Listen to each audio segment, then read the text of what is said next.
So ons sien daar in Matteus 6 word die hele aspek aangeraak van sorge, bekommernisse van die lewe.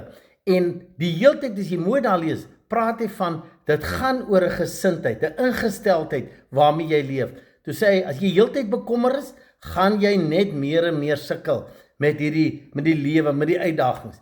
Maar hy praat toe daarvan, jy moet 'n gesindheid hê van dankbaarheid, vers 33.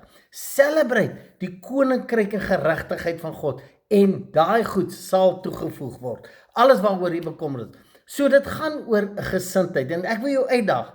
Probeer soveel as moontlik in dankbaarheid wees in elke situasie, selfs in 'n moeilike situasie. En ek sê weer, jy's nie dankbaar vir die negativiteit wat daar gebeur nie, maar jy's dankbaar want jy weet die volk van die Godheid in jou wat jou hiermee gaan help en jy's opgewonde oor die afgehandelde prentjie wat jy klaar sien, die oplossing wat jy klaar sien.